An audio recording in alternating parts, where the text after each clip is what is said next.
DJ, play my theme music. DJ's not playing my theme music. Theme music it is. I said, DJ, play my theme music. All right. What up, everybody? It's your boy, Riley Puddin Peters. With me, as always, I've got the doctor, defensive backs, quality control coach, Preston Rowe. It's the Trash Talk Tailgate. It's a Sunday live stream. We're here to simply attend the Gridiron Church and deliver a beautiful sermon today, as is Sunday tradition. And honestly, if you know the Gridiron Church is a real thing, we are coming off of not this weekend, but last weekend, one of the holiest ceremonies in the Gridiron Church. That's right, folks. Mm-hmm. It was the Hall of Fame induction ceremony, the enshrinement ceremony. Yeah. And I mean, this is always just one of those things, like such a great time. We had Like, a sick class go in. this is a pretty star-studded class, bro. It's crazy star-studded cast. You Yeah. have, let's go in order of this picture right now. Dwight Freeney, Randy Gradishar, Devin Hester, Andre Johnson, Misty McMichael. Oh, sorry, Misty, wife of Steve McMichael. Julius Peppers and Patrick Willis. Yep. I mean, come on. That's That's a pretty solid defense, like a defensive core in this Yeah. class. I Like, mean, Three of these dudes in your front seven, and you would have one of the best defenses in the NFL. yep. Plus you've got a great receiver, and you've also got your special teams locked down with Devin Hester. So Absolutely. it's beautiful. I know Devin Hester's obviously one of your favorite players. Oh, yeah. One of the greatest return men to ever touch a football. Mm-hmm. I mean, there's no doubt about that. But I mean, this is a crazy Julius Peppers, man. That's like a piece of my childhood. Like, dude, him and Dwight Freeney, like literally two pieces of my fucking childhood, of my developmental idea of football and how to be a defensive lineman. I mean, Patrick Willis, he didn't play that long, but when he played, he was fucking nasty. Yeah. Yeah, I mean, it's a legit class, Patrick Willis. Yep. It's star-studded, man. I mean, it's just, if you're a football fan, this is one of your favorite weekends of the entire year, because not only does it signify like, oh shit, football's finally back, but it's just beautiful. Like, these guys have worked their entire lives to get to the NFL, to be successful in the NFL, and now they achieve their ultimate dream, which is to make the Pro Football Hall of Fame, and you're enshrined forever. You can't get cut, you can't get traded, you're in the Pro Football Hall of Fame for eternity. Your bust is going to be in front of the world forever. And that's a beautiful thing, and it's just, it's a great moment, Like I said, if the Gridiron Church is a real thing, then the Hall of Fame enshrinement is one of its holiest events. I mean, it really is. Like, it's sick. It's always a grand event. The speeches are always good. Definitely a thing you got to bring a tissue to. Can't forget to have a Kleenex in the pocket as you're listening to some of these speeches. No. And there were some great speeches this year. Devin Hester was one that really stood out to me. Obviously, he shouted out, like, I'm not the only returner that needs to be in here. Returners are a disrespected position. Yep. So that was, I mean, definitely a great event this year.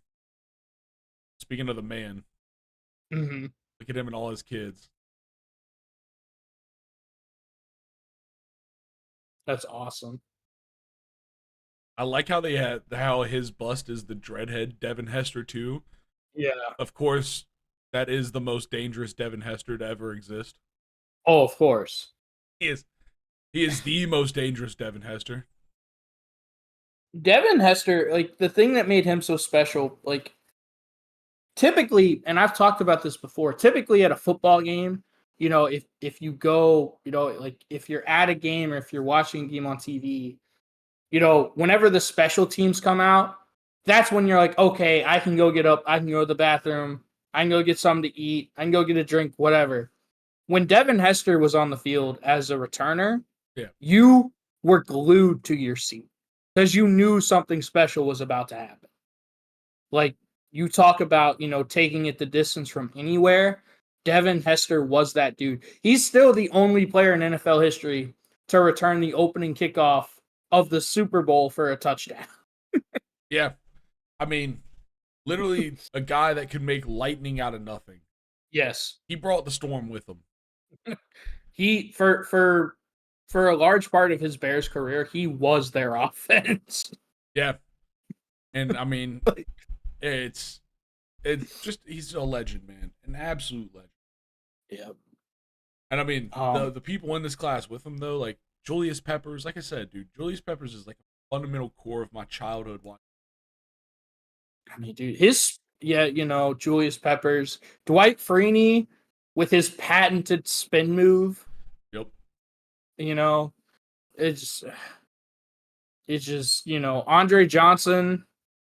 He was a beast. Like Andre Johnson was the Houston Texans for a very long time. Like obviously Houston, it looks like they've got better days ahead. But dude, can you imagine Andre Johnson with CJ Stroud right now? Dude, Andre Johnson with that wide receiver core and CJ Stroud? Yeah. Like he doesn't have to be a hard carry. Yeah, dude. I mean, I don't know if I should bring this up or not, but to me, whenever I think of Andre Johnson, I always think about him beating the living shit out of Cortland Finnegan. Yo, fuck Cortland Finnegan. Fuck that Cortland Finnegan. Earned every ass whipping he got in the NFL. He dog. Yo, fuck this. I'm going and finding it.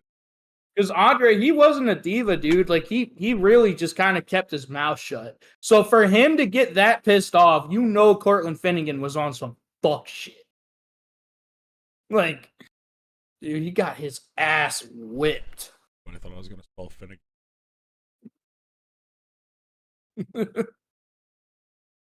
This is the crazy. Give me a good one. All of these look trash. Yeah. Oh. Maybe inappropriate for some users. Ooh. Aggressive. Nah, they're gonna show the replay. Yeah, they're gonna show the replay. Don't worry. Yeah. You're gonna watch everybody break it apart. Yeah. The full fight breaks out, not just them. Yep. Whole event was a mood.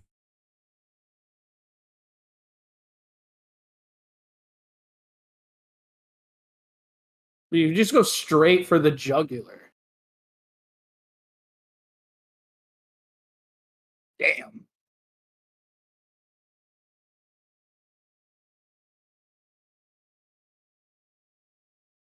God damn.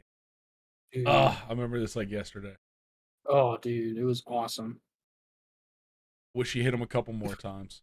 I know, dude. Finnegan's such a bitch.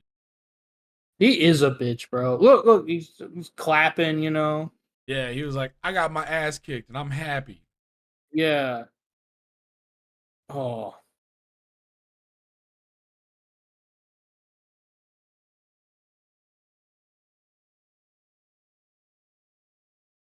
Look how much bigger Andre Johnson is than Cortland Finnegan. Well, Cortland Finnegan got his ass bodied. Yep. Damn.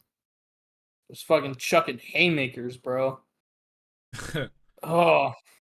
They call penalties on both teams. Yep. But that was a good little segment. Yeah. That's such a good fight. It's such a great fight. He had 1,062 career receptions, 70 touchdowns, and he is without a doubt the greatest Houston Texan of all time. Hell yeah. It's not even, he's the first Not Texan if the to go into the category's Hall. getting rub and tugs at massage parlors. You fucked for that. No, I mean CJ Stroud, obviously he has a long way to go, but he could enter that aura, of Andre Johnson, but right now it's Andre Johnson. JJ Watt is going to be I was about to say he's like one of the only other ones. Yeah, I don't think he's eligible yet, Yeah, no, for sure. I'm just saying, like, if you want to talk about greatest Houston Texans, you've really got two names. You've got Andre Johnson or you've got JJ Watt. Yeah. You can pick. It's up to you. Yeah. But yeah, dude, this was a star-studded class. Patrick Willis, Patrick Willis led the league in tackles as a rookie with 174. And he was a 5-team first-team All-Pro and made 7 Pro Bowls in 8 seasons. Like, dog. I told you, he didn't have a long career, but he was dominant at his position. If you go 7 for 8 for Pro Bowls in your entire career, you don't need that many more years. You've already made your name. Exactly. Like, there was a period of time where the 2 best linebackers in football, like off-ball middle linebackers, were Ray Lewis and Patrick Willis. Yeah. And that was it. And there was a little bit where it was arguably just Patrick Willis, maybe Terrell Suggs. Yeah. Maybe. Yeah. Maybe. I mean, dude, this class, this class was just star-studded. You got anything else to say, Riley? Misty McMichael looked like she had a good time. That's all right. But speaking of not having a good time, let's go into our next topic. We got Justin Herbert. He's booted up. He's about to be booted up for the offseason or for a little bit of the preseason. Man, I mean, in ways that Chargers can charger, this is definitely one that should have been on my book. Obviously, Harbaugh had nothing to do with what was going on in Michigan. But while he had nothing to do with what was going on in Michigan, he also wasn't doing enough to keep his fucking quarterback's foot from, getting exploding, pretty seriously injured. Yeah, a little plantar fascia, like that's a rough injury. That's one that sticks around. That's the thing about it. It's like it's gonna linger. Yeah, it's not an ACL tear. It's not a rupturing your Achilles. It's not a shoulder injury. It's not one of these massive injuries that everyone freaks out about. But it is one of those injuries that I bet you over the course of, the 18 weeks of this season, he is probably going to have to sit out 3 or 4 weeks. I bet. Yeah. Just for this alone. Mm-hmm. Like, there's going to be multiple weeks this season where he's going to have to take a break because, dude, that shit hurts. It is the muscle on your foot that allows you to like put pressure and like move around. Like it is a rough injury to have, and it's just one that it's if you were playing in the 1980s and you had a hard ass coach with a good Texas accent, this would be one of those bitch injuries. Why aren't you playing, you a bitch? I don't see your arm broken. Get in there. Yep. Just like a concussion. True. Yeah. Riley can speak to experience from that. Oh, yeah, dude. Pussy injury. Play through it. This just proves something that I think the football world has kind of speculated for some time. The Chargers are cursed. I don't know what they did. Honestly, dude, they might be, their stadium might be built on an Indian burial ground. Like, they are cursed. Because this is the same franchise that, when Justin Herbert was a rookie and our guy, Tyrod Taylor, was supposed to start, Tyrod Taylor had his lung punctured by a routine doctor procedure. He was getting injected with some medicine, and he had his lung punctured. So Justin Herbert had to start, and the rest is history.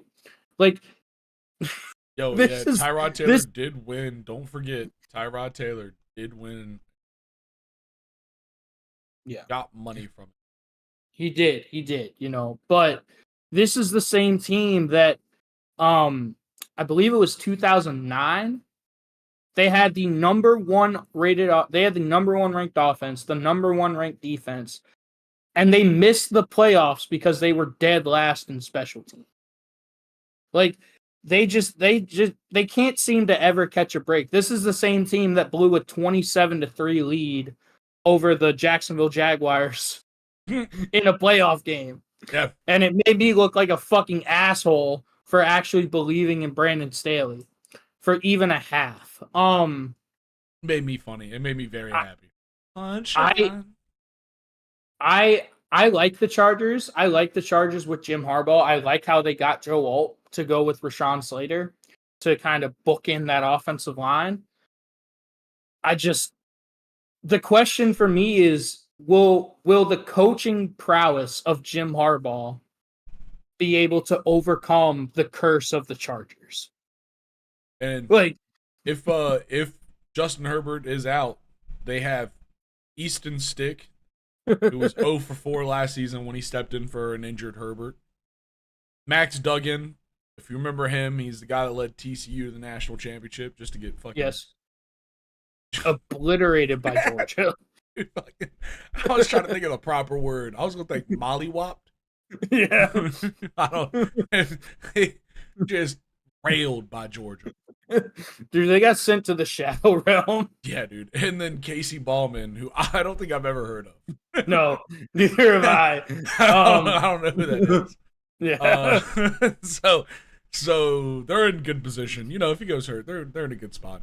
Max Duggan's probably a decently legit quarterback, but this is also a team that, because they were in salary cap, hell, because they kind of went all in the last few years, they had to get rid of their top two receivers in Keenan Allen and Mike Williams. They got rid of Austin Eckler. So while their offensive line, I think, is going to be really, really good, and obviously Justin Herbert, when healthy, is one of the best quarterbacks in the league.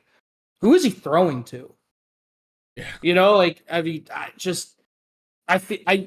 I know people are high on the Chargers this year. I'm not as high on the Chargers. I think the Chargers are more of a long-term bet. But for this year, I'm not that high on the Chargers, because I still think Jim likes to build slowly.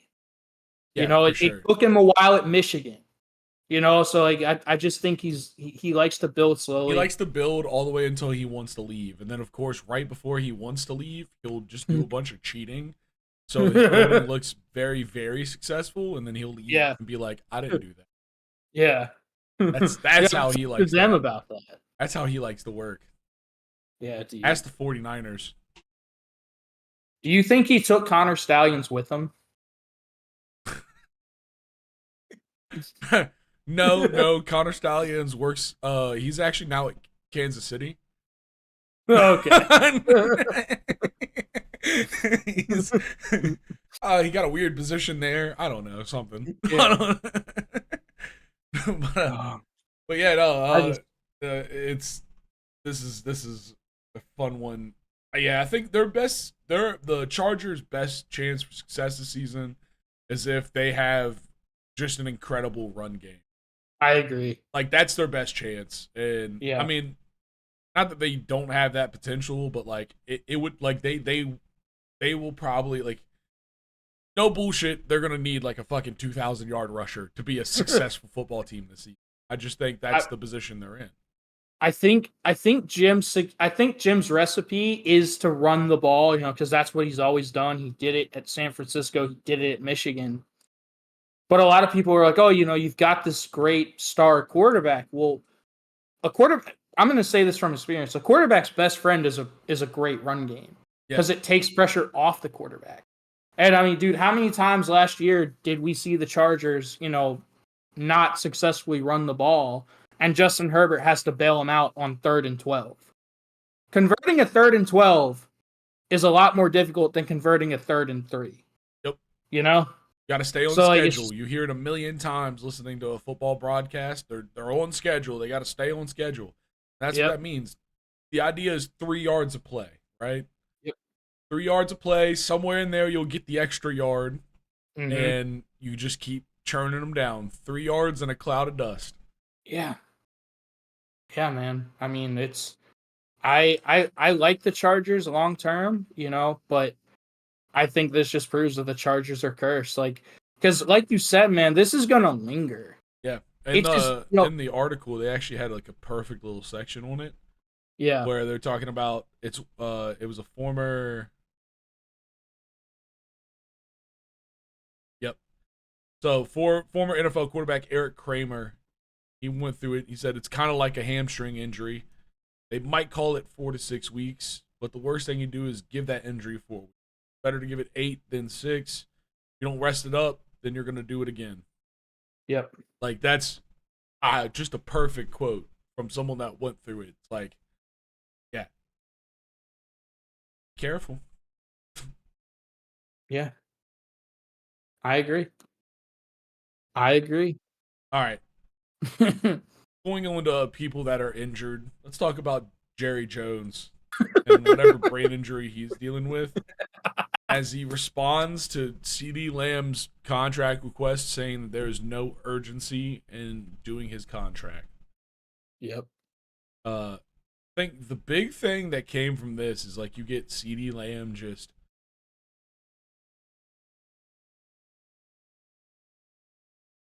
NFL so proud to get.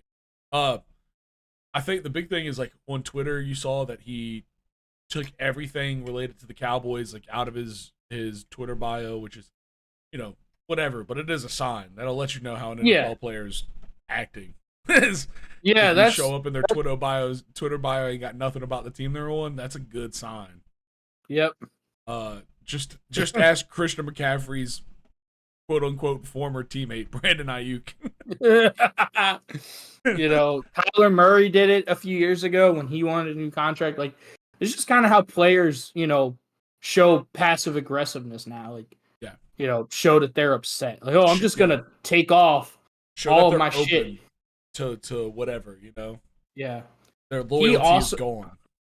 He also posted, I don't know if you saw this, he took off all his Cowboys stuff off his Twitter, and he started posting like a bunch of pictures of him and Hollywood Brown when they were at Oklahoma together. Yeah. So a lot of people are like, oh, is he going to the Chiefs?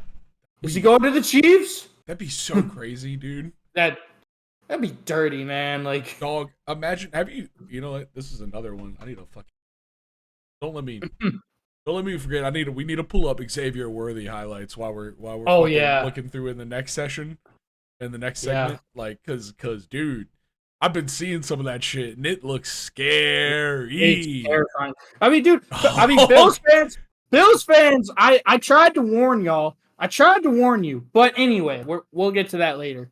It's almost like I know football or something. But dude, I mean, it's crazy. Anyways, yeah, it's crazy. So, okay, what were you saying, Riley? Nah, I was just trying to get us back on. What were you saying? So back to CD Lamb. This isn't the first time Jerry Jones has done this. Jerry Jones is actually in 3 contract, disputes with his 3 best players. His quarterback, Dak Prescott, who's in the final year of his contract. Like, Dak Prescott is going to become a free agent after this year if they don't get an extension done. Micah Parsons wants a new extension, and he's fucking earned it. He's one of the best defensive players in the league since he's been in the league as a rookie. And then, their best offensive player is CD Lamb. CD Lamb broke all the Cowboys' receiving records for single season last year. He broke their single season receiving yards record, receptions record, and touchdowns record. And this is a franchise that has Hall of Famer Michael Irvin in their history.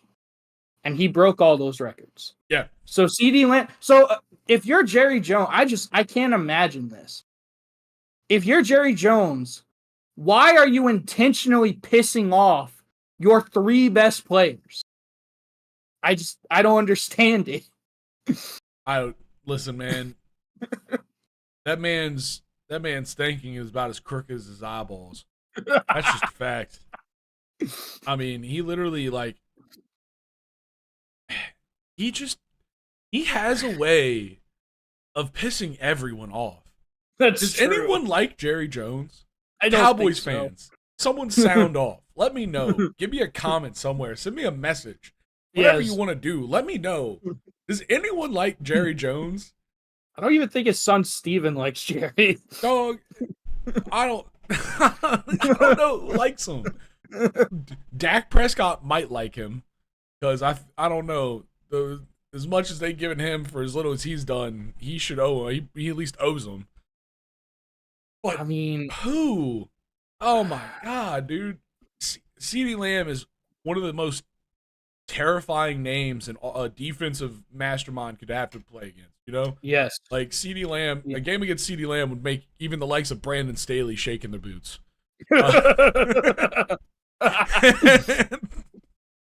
And, and they're just gonna. I mean, they're just gonna let him walk. I guess. I mean, I know they're probably not going to. You know, well, this is the other thing. Urgency is just. It's gonna now. There's a couple more million added onto the number of that contract that's needed for him to stay. Let's just say that. Well, that's the other thing, Riley, and this is what I don't get. So the Cowboys, they have a history of waiting. Like, you know, Jerry Jones, like they draft really well. Like they are a very good drafting team, but they handle contract extensions and free agency about the absolute worst team in the league. Like they are one of the worst when it comes to the off season of, extending and signing players. Because, everyone knew that Justin Jefferson, the Minnesota Vikings star quarterback, he was holding out for a new contract. He wanted to reset the receiver market.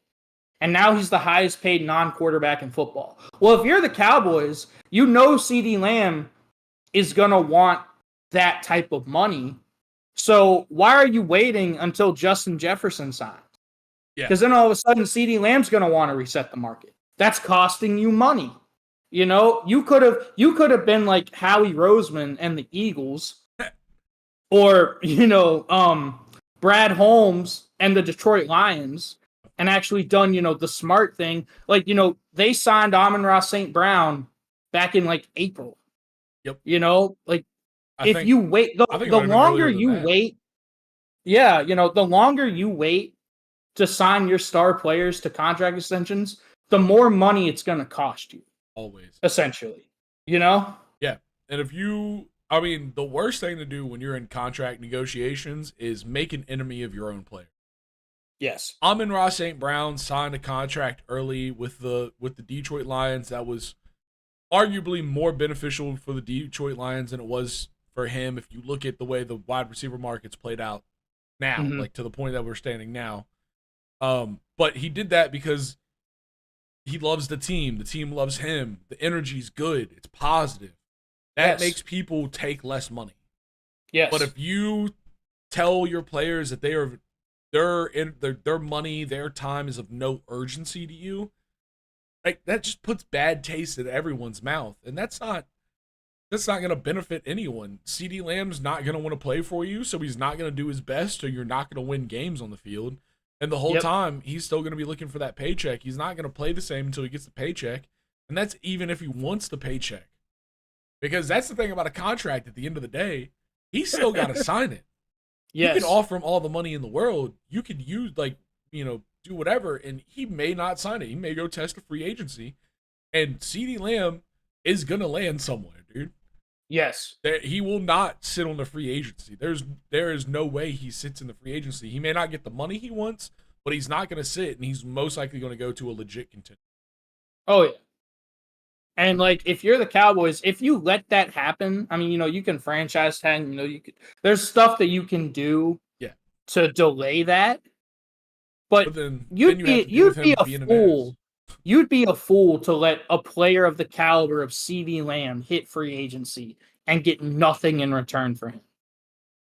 Like that is GMing malpractice. Yeah, dude, that's how you get fired doing a franchise in Madden.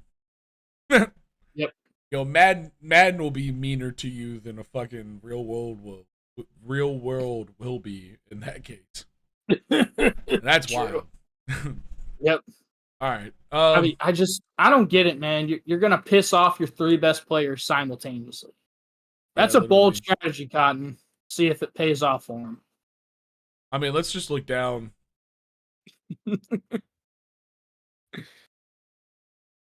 Yeah. So Jerry Jones said, "I don't have any urgency to get it done." Yo, CeeDee Lamb just responded LOL on Twitter, which was funny. I mean, he knows his market, bro. Like he knows. Like, Dak Prescott, I got urgency for it to happen. I mean, oh man, it's crazy. that is crazy. I just I don't know what else to say, man. I mean, Lamb is on the heels of his third straight Pro Bowl, first All Pro selection, 135 receptions, which led the NFL, 1,749 yards and 12 touchdowns. All of those were career bests. Helped me in fantasy as much as he could. Yes. Was a light of my fucking game plan every week for sure. And he's not showing up to voluntary workouts. He's not showing up to mini camps. So far he's been a no-show, or he was a no-show for training camp. Like, dude, all that's bad. All of this is bad. How do you not see it's bad? How do you not fix it?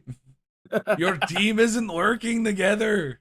No. How do you let it happen, Jerry Jones? You and your chameleon eyes can't see that, dude. You're blending in with mediocrity. That's all I can say. You are. Like, I don't get it. All right. I don't know. That's all. I can't say any more about this team. We got to move on. I'm done. Dude, it's nauseating talking about the Cowboys. It really is, dude. Dow ass Cowbros. The Dow ass Cowbros. All right. So now let's get on to some of the stuff that's here right now. That's pretty sick. We've got preseason football. First, football is back, Riley. I've got to show the world why I've been jizzing myself. Okay, Riley, just nope. Riley. We're watching. Oh no, we're watching. You don't get to stop me. Fuck you. Oh god, yeah. Oh god. Oh god, that's such a good. Oh god, watch it. Oh, it's a dime. Oh, he caught it too. God damn. Oh man. Oh wait. Oh yeah. Oh, look at the way he got the edge. Oh, that's a touchdown. I mean, it's the Jets, and it's the Jets like third stringers and practice squad. And we lost in the end. But he did go 2 for 3 for 45 yards. And 42 of that 45 was on one play. Huh? I mean, hey man, I like Diane Brown. I do too. Yeah. I think we got a solid. We've got what could be considered a solid wide receiving core. I think it's solid. I definitely think it's solid. Yeah, but I mean, literally, we were missing. Yeah, our 3 best offensive tackles weren't playing. Yep. Andrew Wiley had tightness in an undisclosed area. Mm-hmm. That means his butthole. He's got a tight butt. He's scared. I mean, oh god. Riley, can I just say something? Yeah. This is the time of year that every single team has hope. Because it's the preseason. And you're guys that you think are gonna do well are playing against, backups, like rookies are playing against guys who probably won't be in the NFL much longer. They're fighting for just roster spots, practice squad spots. So it's just it's nice that football is back technically, but it's a time of hope, and that's great. But it's probably not reality. You know what I mean? Yeah. I'll say he also only did the very first drive. Yeah. Because of the offensive line issues, like we didn't have a lot of offense, like we had injuries on the offensive line, and because Daniels has taken a lot of the 1 reps during the joint practices Mm-hmm. that have been going on. Yep. He only did the first drive, which is cool. I read that a second ago. Also, he showed up to the game wearing a Doug Williams jersey, which is sick. I mean, That is sick. gotta rep the history. Yeah. I feel like Jaden Daniels cares. I feel like I think he Jaden does Daniels too. is the only quarterback that's given a shit about being the Washington quarterback since RG3. Because that was You're one saying thing. Listen, I love RG3. I've talked about him a million times. But yeah. like there's a reason why we all loved him, man. He felt like he wanted to be our quarterback. Yes. And he was a fucking born and bred Cowboys fan, Mm-hmm. by the Hey, way. grew up in Texas. But Jaden Daniels, like, he's our guy. God damn it. Like he is. Like he fucking and everything that you see is like just stuff like wearing the Doug Williams jersey. Doug Williams, obviously a legendary Washington quarterback, first black quarterback to ever win a Super Bowl, to start in and win a Super Bowl with Yep. us. He is now part of the front office management of the organization. Like that's what he's doing these days. Big member of the team, big member of the community, big member of the bravado of our organization as a whole.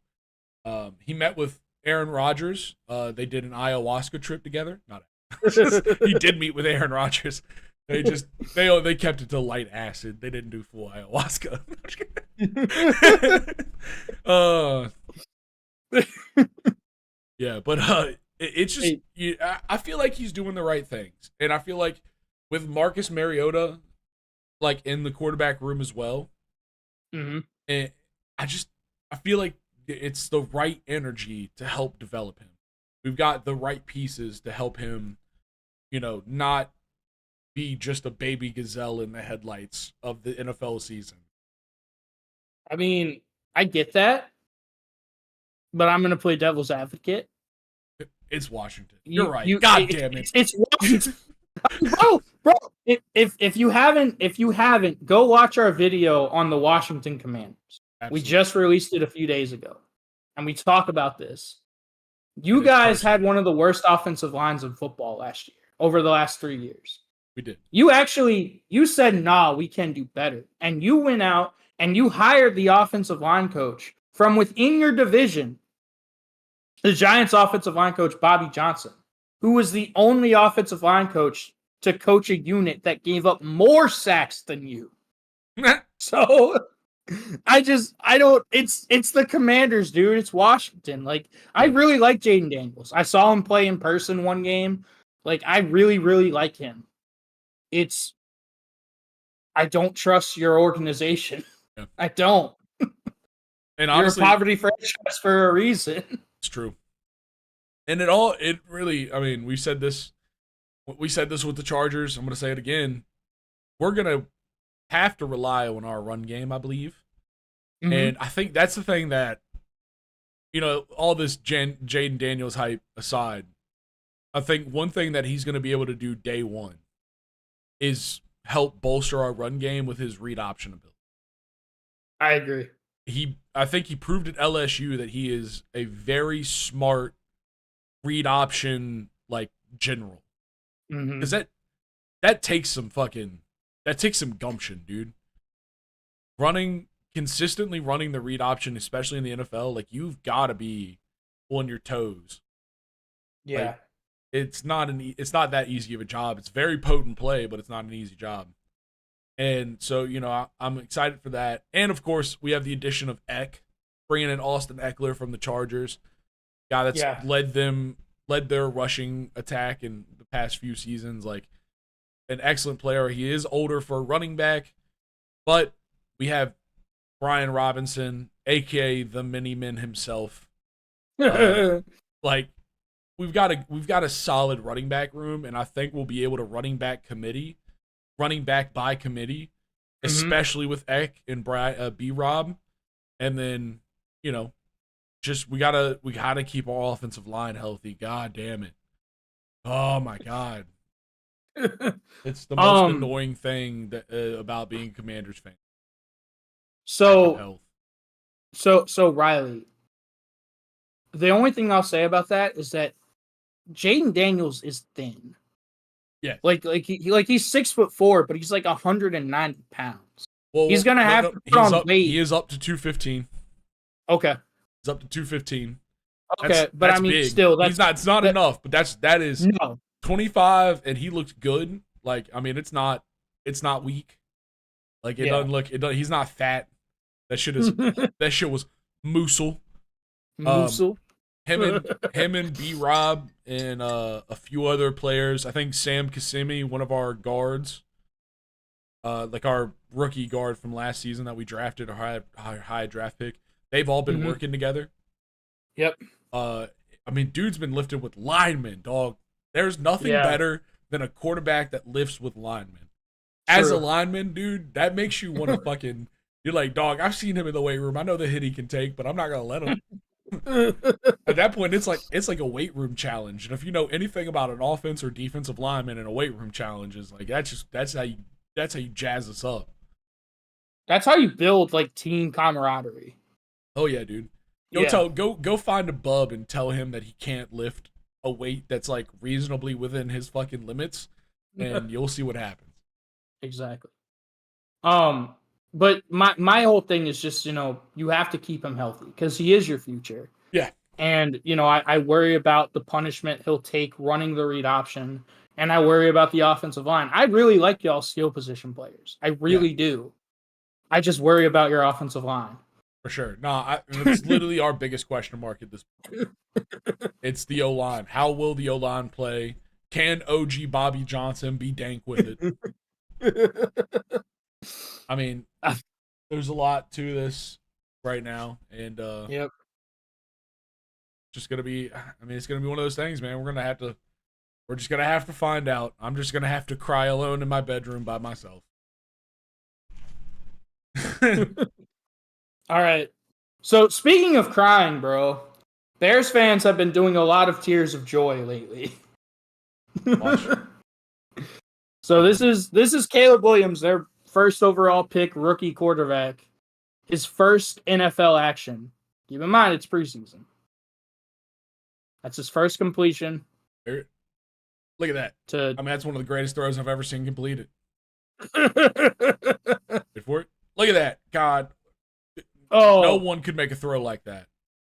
You think Patrick Mahomes can make a throw like that? I do think he can make a throw like that. I think I think a lot of NFL quarterbacks could make that throw.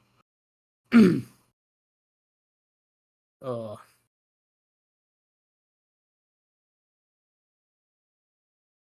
Again, bro, it's the preseason.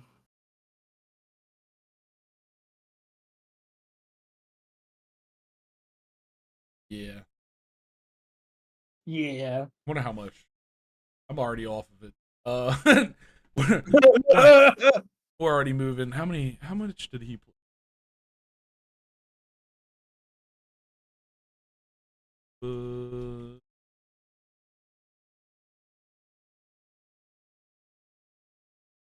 Doesn't say directly. Damn. Should have done a little bit of pre-research. Yeah. But he went 4 for 7 for 95. Yep. 20 snaps. All right, and 20 snaps. Okay, that's like 2 or 3 drives. But whatever it was. He had one throw that was really, really impressive. He was rolling out to his right and he threw it to Cole Kmet down the sideline. That was not it. But a lot of this stuff was kind of dink and dunk and let, your players make plays, which, that's a good thing. He's not trying to do too much. Again, dude, it's the preseason. This is the throw. That's a good throw. Yeah, that is an impressive throw. That's an impressive throw. He's got arm talent. The thing I worry about with Caleb, and I've been on record with this, is it's also like a lot. That is a good throw, but that's like one of those throws. It's like a good throw until it's an interception. Exactly. if you can fit it in there, do it. But it might get intercepted. Sometimes it just doesn't fit. The thing with Caleb, my problem with Caleb, and I've tried to be nice to Bears fans about this because I don't want to kick them while, they've been down for a really long time. But my problem with Caleb is a lot of times in college, he beat up on really bad teams by playing backyard football, running around, not getting the ball out on time, on target. He would run around, scramble, and then make something out of nothing because he was playing bad competition. But against the best teams that he played, he couldn't do that. He struggled mightily because you can't do that against good defenses. And you're definitely not going to be able to get away with it in the NFL. So my whole thing is, if you can't do 75% of what made you successful in college in the NFL, you're basically going to have to relearn how to play the position. And you're doing it at the highest level of football. I don't think that's a recipe for success. And the Bears coaching staff is the one that's doing it. Yeah, I don't think that's a recipe for success, bro. I'm sorry. Yeah, man. I never said he's not talented. He's incredibly talented. Yeah. And I think that's part of his problem is he relies on his talent, instead of just, getting the ball out on time and on target. Which is how you win consistently in the NFL. Yeah, he's really going to have to work himself into being a schedule quarterback. Yes. As they would call it. I agree. Yeah, I mean, you're right. But, hey, the Bears are raving. It's not the crab rave. Bears are it's the bear rave. Riley, you know what you got to do, right? You know what you got to drop. What? The Bears. Oh my God. Hold on. Oh no, it's gone. Oh, there it is.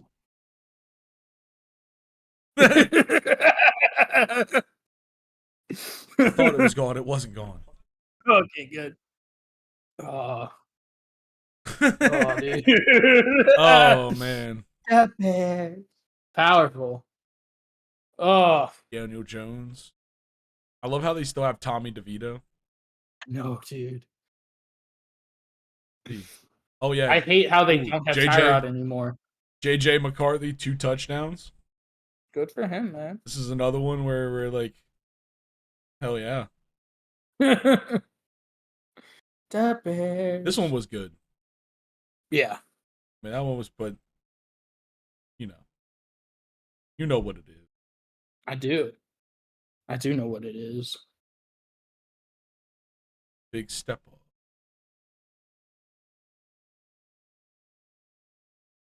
Tristan Jackson also looking pretty good. Honestly, I think he's one.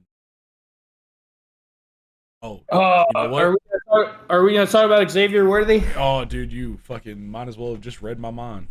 Yeah, dude. That is literally. I mean, Riley, I don't know if our audience has seen these videos, but they are disgusting. And honestly, dude, you see some? The Bills, if the Chiefs go for a three-peat and they actually pull it off and they win 3 consecutive Super Bowls this year, the Chiefs should send the Bills like honorary Super Bowl rings. Because it wouldn't happen without the Bills' just absolute incompetence of continuing to trade with the Kansas City Chiefs. You know what I mean? Yeah, no, for sure. Patrick Mahomes was adamant throughout the draft process. Like, hey, I want Xavier Worthy. I want to be able to throw fucking bombs again. I'm tired of Kadarius Toney fucking me over. I want to throw bombs to the fastest kid ever recorded entering the NFL.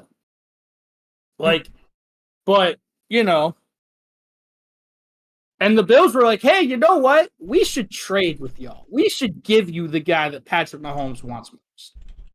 I don't get it. I don't understand it. And Bills fans got really, really upset with me. Like, I'm just telling you guys, you're going to regret it. Like, I am going to prove out to be correct on this one. I'm very rarely incorrect when it comes to football. Especially shit like this, where it's just obvious that you made the wrong decision. Oh my god, dude. Are we going to be able to watch it?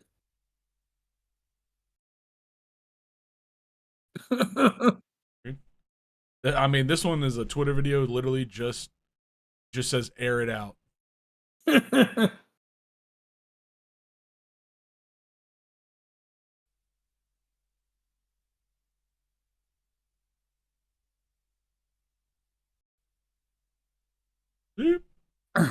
Just throwing the ball. Yep.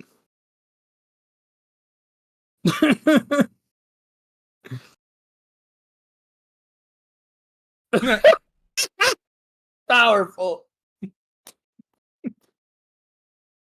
In case you forgot, the Buffalo Bills traded with Kansas City back in 2017 to give the Chiefs Patrick Mahomes. How'd that work out for you, Buffalo? How'd that work out for you? One more time. Oh my god, dude. I mean, look, dude, there's no one around him.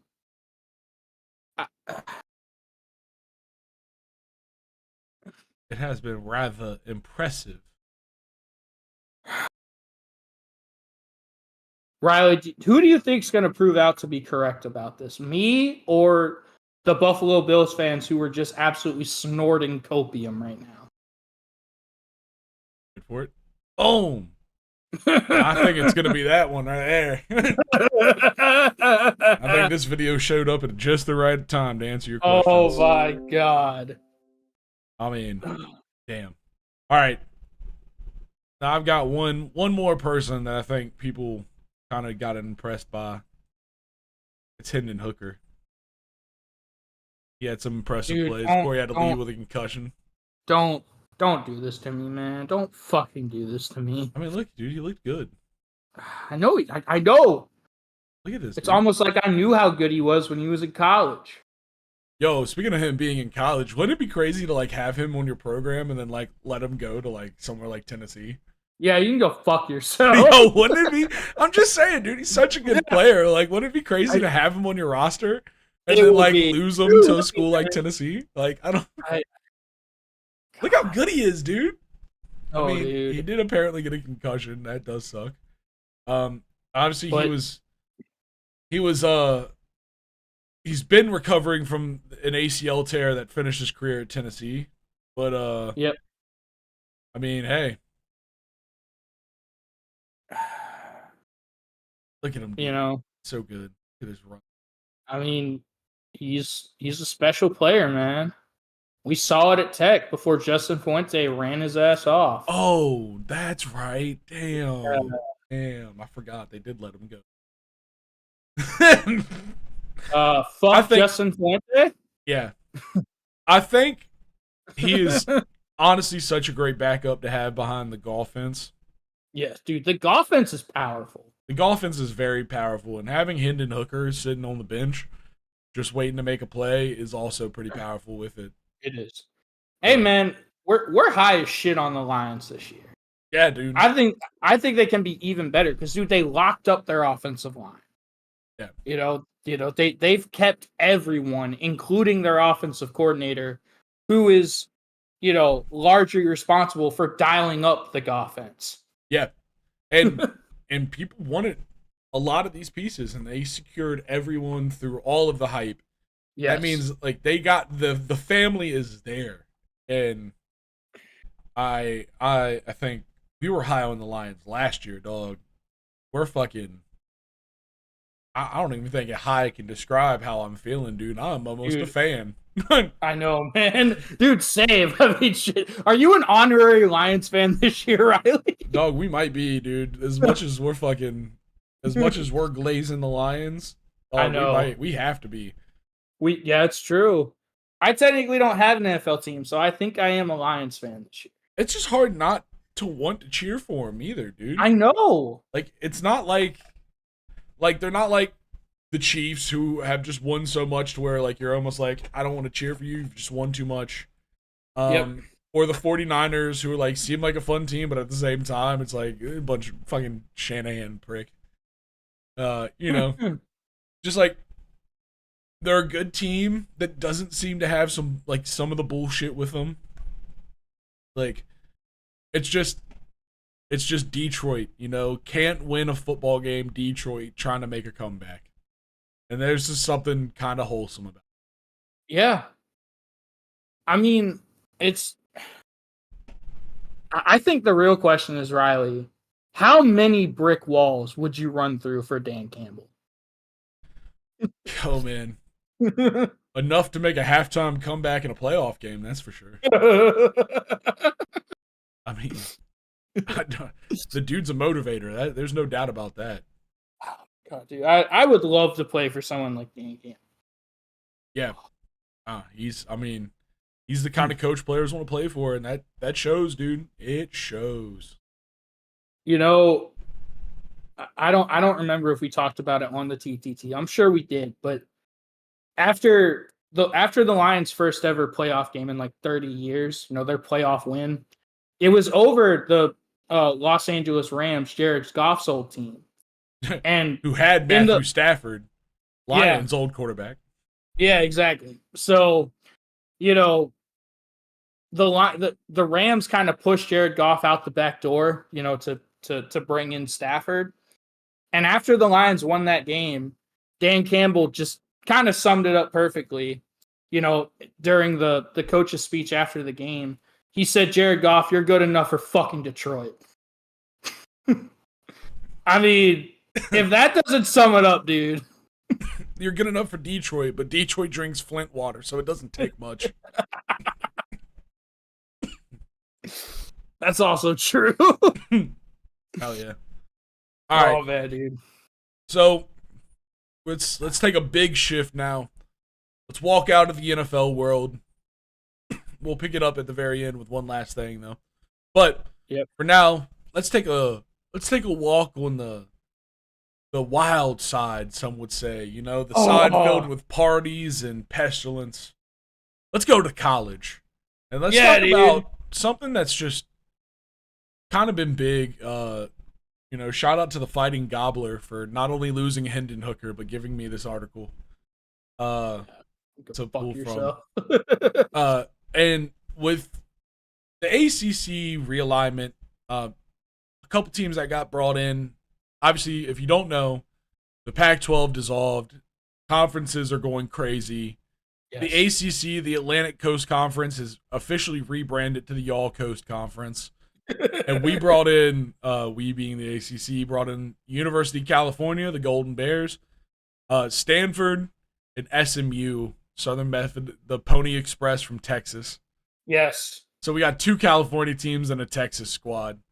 Our map be looking like this. Baby. This is the ACC. This is the distribution map for teams in the ACC. Coast Conference. Let's go. And one of the big things that's coming out of this realignment is discussions about the schedule, man, the traveling, specifically for California and Stanford, the 2 West Coast teams. Yes. Let's put it down this way. So Stanford will be traveling over 14,000 miles in the air. They've got a couple away games. I know they go to Clemson.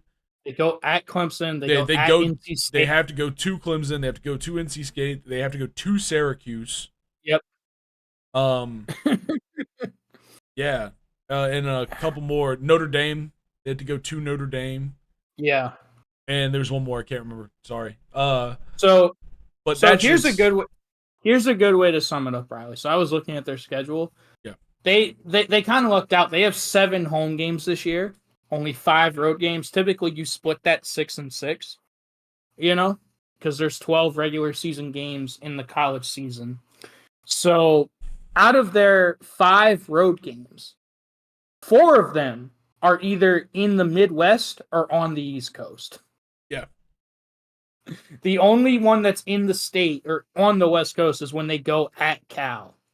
Which is like it's like a 3-hour drive or something. Yeah, something crazy like that. Yeah. And then, so that's bad. I mean, listen, we talked about this conversation, Dr. Preston. Yep. You believe in the tree. I do believe in the tree. I don't not believe in the tree. I just think the tree's got one hell of an uphill battle. Like a 14,000 plus mile uphill battle Yeah, they do. that they've got to fight. And this is what I said to you in our conversation is that if this team has a solid season, and I mean just a solid season, like 500 Yeah, or above, 6-6. Yeah, 7-5. if they have a solid season, like that coach deserves a solid handshake, a raise, and a little bit of publicity, and definitely an apology from the AD and the president of the college for fucking him. I mean, dude, that is rough. They had to travel coast to coast multiple times, dude. That is not a fun flight. It's not a fun flight. Even on a chartered private flight where everybody's on a row by themselves, dude, that's not a fun flight. And, dude, you're in the air for 5 or 6 hours. Yeah, dude, for real. Yeah, not fun flights. Plus, then you also have to factor in the time zone difference. Yep. I was about to say they're going 3-hour differences. Yeah. Like the largest that you can do. It is all the way. They are doing the full 3-hour switch, baby. So there's a lot. I mean, there's multiple weeks where they go back-to-back away games East Coast. One that this one talks about is on September 20th, they're playing Syracuse. And then that's a Friday night game. Mm-hmm. And then on Saturday, the next Saturday, they've got to play Clemson in Clemson. And then they're home the next week. But, like, at that point, literally, what do you do? Like, do you try to stay on the East Coast for a week? I don't know. Keep your boys out of class? How the fuck you handle that? Yeah, dude. Because they are still student athletes. And it's Stanford. Like, it is Stanford. They're not Alabama. They're not just going to lie about their players showing up to class. Like, they have a legit reputation for the shit. And there's a lot of kids that are on that football team that are there for academic reasons almost. Yes. I know that sounds crazy. Guys on a Division I football team there for academic reasons. Don't shoot me, but it's true. But now let's put this Stanford conversation in a box. Mm-hmm. And let's go to Cal. Their schedule's even crazier. Yeah, Stanford travels 14,000 miles. Cal is traveling 20,000 miles. That's ridiculous. They play Auburn. They play Florida State, Pittsburgh, Wake Forest, SMU, all away. And that's actually, I found out, not just all their away games. Because they also play like San Jose State or someone like that. That's like right there. So they have, what is it? 1, 2, 3, 4, 5, 6. I'm pretty sure they have 7. I think they play someone else that's in California. Because I'm pretty sure I saw they have 7 away games. So they're playing a way heavy schedule, and most of it's on fucking Texas, East Coast. Like, you got 3 on the East Coast, 1 in Alabama, and 1 in Texas. And then 2 in California. Yeah, like you just said. That's such a pain in the ass, because the thing that people don't take into consideration is, the flight there sucks, but dude, the flight back sucks. Especially if you get your ass kicked. Yeah, especially if you get your ass kicked, it's because then, you might not get back until early the next morning. Yeah. And then that fucks, the players have to go to sleep, they have to go to class. That fucks with the coach's preparation schedule for the upcoming week. Yeah. It's not a good system. I don't like where we're at as a society in terms of college football. It's just where we let it go, dude. Like, the fact that they let it get to this, the fact that no one that everyone, all the powers that be, got so fucking greedy. And like the thing is, everybody's like, oh, well, they get to take, chartered private flights, whatever, which is That's cool. just a football team, though. Just the football team, but let's Yeah. just keep it to just football. That's Yep. cool. Those flights still suck, dog. It's not. You're They right. do. It is not a cross country bus trip. That No. would fucking be some of the worst shit imaginable. I couldn't You wouldn't imagine. be able to play. Yeah, but Like, flights, even the flights suck, dude. That's a 6 hour cramped. The fucking the environment fucks with you because flying fucks with you like it does. yep. Like, and that's just a level of conditioning. Like this is a new level of conditioning for a team. You don't just have to prep them for the game. You have to prep them to travel and Yes. like be cool and then still play a game. Like Yes. it's crazy, man. That like then Cal, dude. On a bigger note, if they have a fucking solid season, the NFL should hire that head coach and just make him in charge of their conditioning program. Yeah, like, I mean, it's a mental thing, dude. It fucks with your mental, it fucks with your mind. Like, I was like, let's just do this. I think Cal's like mid. Cal's in San Francisco. It's like it's near San Francisco. It's like right. So they're going from here. They got to go Texas. They got to go to Florida. They got to go to fucking Alabama. Like they got to go to North Carolina. I think they got to go to fucking upstate New York. Here, Yep. dude, that's fucking Pittsburgh. Yeah. Sorry, Stanford had to play Syracuse. They got to go to Pitt. They got to go to. I mean, they got to go to Pennsylvania. They gotta fucking like that's fucking dog. That blows. Does blow. And I mean, all that while competing with the ACC, which is, not the worst. No, I mean, shit, the ACC, Clemson, Florida State, obviously. Virginia Tech looks to, is projected to have a pretty big year this year. We return basically everyone. NC State's always, this as a Clemson fan. Yeah. Like, NC State's always really good. I mean, it's tough, man. It's the ACC has been dragged repeatedly, I think, very unfairly. The ACC is a good football conference. Yeah. Is it the Big Ten or the SEC? No, but we're a lot better than the Big 12 historically. Honestly, we were always better than the Pac-12. Like fucking the Big Ten can kind of eat a dick.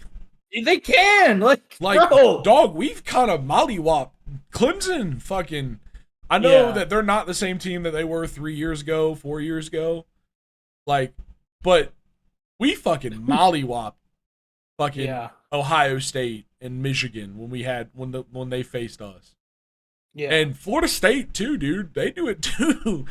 Florida State be doing it to motherfuckers too, dog. It's just So fuck the Big Ten. They can go suck a dick. The Big. I mean, when the ACC is at its fucking strong, like when it's good, I think the SEC is the only one that stands out, and they just are different, man. It just is the truth. Those squads are different. Like if you say anything different, you're fucking whack. Yeah. The Pac-12 last year was the only thing kind of close to being outside, like being able to like really be like, fuck you right now. If we lined all of our teams up head to head, we might be able to come out with it. And they don't exist anymore. They don't. They're fucking done. Like, so interesting conversation. Yeah, dude. But I'm excited for the All Coast Conference this year, bro. Yeah, I'm excited to see. I mean, it's gonna suck for the players, and all the best for fucking Stanford and Cal, dude. Like, really, like they have none of my hate. Stanford's gonna get one night this year where they're gonna have a little bit of hate from me, but besides that, like all hope to them because, like, dude, they've got one hell of a mountain that they both got to climb. But talking about the other top conference, the SEC, let's talk about how reckless it can be to be a football player at the University of Georgia. At least if you're on the roads. Dude, don't fucking drive in Athens, man. Yeah, that's dude. a death sentence. So Kirby Smart recently. So just too long I didn't read, or if you don't know, now you know. There is a habitual problem with University of Georgia athletes and reckless driving in Athens, Georgia. It resulted in the death of 2 people. It did. Involved in the program, a player and a staffer. Yep. Chandler LaCroix and Devin Whitlock. Chandler LaCroix is the staffer. Devin Whitlock was the player. Also, that crash famously featured Jalen Carter, now Philadelphia Eagles standout. So, but outside of like that is like obviously one of the more famous cases. We covered that. We had an episode about it. But if you're unaware, like it's a problem, and it is like statistically backed up that it's a fucking problem. Yes. It is crazy how much more Georgia guys. It's like it's a fucking team challenge, dude. Like, I don't know. It doesn't make sense. It is an anomaly how much they fuck up. Yeah. Like, it's just doing something dumb. Like, you would think, like, I get it, you're a teenager. You think you're immortal when you're a University of Georgia football player. Like, you think you are immortal. You don't think anything's going to happen. I get that. But you would think that after seeing the death of your teammate, you would be like, okay, we need to chill. Like, we need to stop. Let's think about this for a second. But dude, I think it's been over 40 arrests in total. Like, if you add it up in the last 3 years, I think it's been over 40 just for speeding and reckless driving violation. Like, I think it's been over 40, something like that. Well, we're about to find out. Yeah, dude, like, it's crazy that you would still be doing this exact same behavior after watching your teammate die directly from that behavior. So, like, if the death of a teammate isn't going to deter you from doing it, I don't know what will. I really don't know what will. Other than, take away their playing time. 3 UGA football players charged with reckless driving this week. This was a month ago. All right. 19 since January of 2022. That's when the crash happened. Yeah. Yeah. So, no. Yeah. I think so. Yeah. Yep. A minimum of 19 have been arrested. God. Over a dozen cited with driving-related charges. Yep. Yeah. So, anyways. So, but the article says that this was kind of the news from the article is that Kirby Smart said that it's the NIL collective's responsibility to fine the players for poor behavior. And as a coach, that really fucking bothers me. Like, when players come into your program, you sell them a vision of, hey, I'm going to grow you not only as a football player, but as a person. You're going to come out a better man, someone who's going to be a better father and a better husband down the road because you were involved in my program. And as a coach, I take a lot of pride in that. I don't know if that's really the case anymore, but, I got to say. Kirby Smart is not accepting blame. He's actively, deferring the blame. He's blaming someone else. Oh no, it's not me. It's on them. Yeah. It's on the NIL. It's their responsibility to deal with it. No, you're the head coach. All of this is happening on your watch. This didn't happen with Mark Richt, the former Georgia, the Georgia head coach before Kirby Smart was there. This was not happening under Mark Richt. Mark Richt would suspend players. He would take away playing time when Georgia players inevitably did something stupid. As a matter of fact, Steve Spurrier had one of the greatest quotes of all time from any coach. Back when Mark Richt was the head coach of Georgia, he said, I always liked playing Georgia early because you could count on them having players suspended for all the shit they did in the offseason. So it's funny as fuck. I gotta give just a little bit of fucking, I guess, defense to Kirby Smart, but it's not even really defense. It was just, I just find it funny. Okay. So before, I guess, the part where he says the NIL collective has to find the players, yep. He's like, I can't tell you the things that we've done that no one in this country has done. So he made the kids take a defensive driving class. Okay.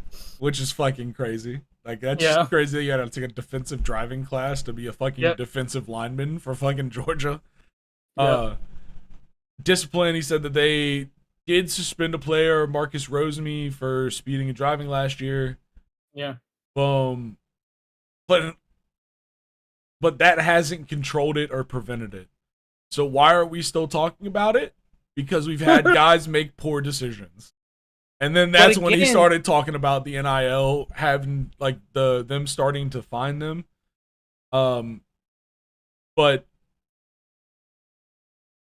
yeah, essentially, I mean, he was like, he said that he's gotten to the point where he thinks the only thing that's going to stop them is taking their money. Substantially, by the way. When I say substantial, very substantial. That's a fucking quote. I mean, I don't like that, though. Like, I get what he's saying, because now, before players were officially able to get paid, the biggest punishment you could give them was take away their playing time on Saturday. But Kirby hasn't really done that. Kirby hasn't tried that. He suspended one guy for one violation, and it's like, oh, it didn't work. Well, maybe you should do more of it and see if it has an effect, not just suspending one guy. I think now it's a good thing to find them and take away some of their money because they are able to make it. But the biggest deterrent is always going to be taking away a football player's playing time. Like, if you suspend him for, 1 or 2 games, maybe 3 or 4, depending on the violation.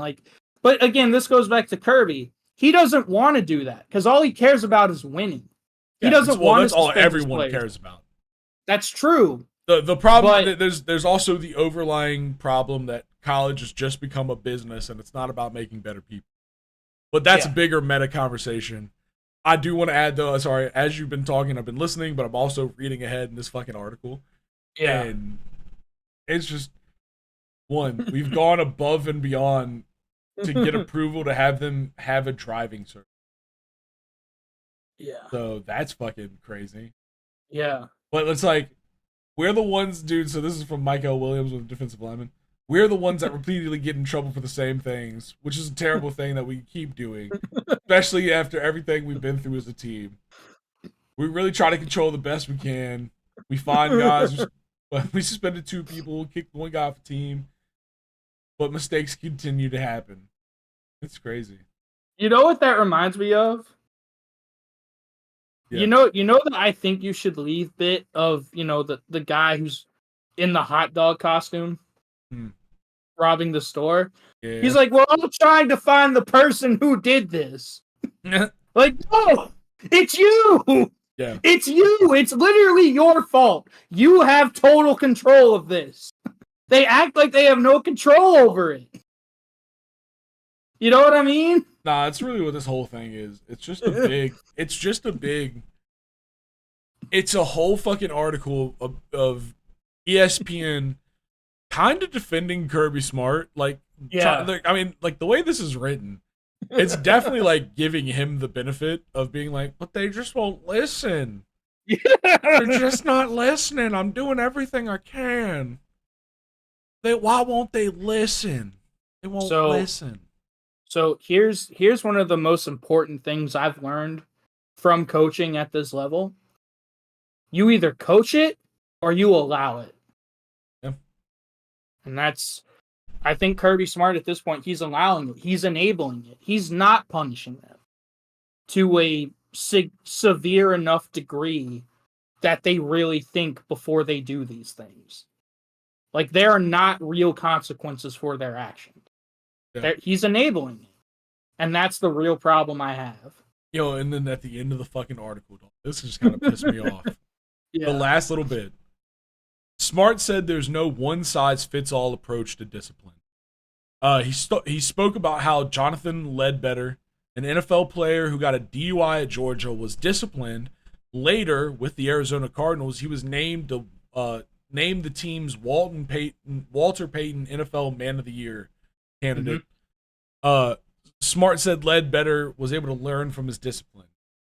Yeah. Hold on. I'm trying to find the best way to reach them. I swear to God. I swear to God, that's what it says. I'm trying to find the best way to reach them. Not because it saves the University of Georgia any embarrassment, but because it makes them better people. That's fucking... He was like, he literally said, I'm trying. I'm going to have to take the money. Listen, I made see this guy, he got a DUI, and I punished him, and then he was Walton Payton's Man of the Year. I've done it. They won't listen. Yeah. They just won't listen. But how do I reach these kids? To me, I think the key is he was disciplined for it. He was punished. There was consequences for his actions. Georgia doesn't have that.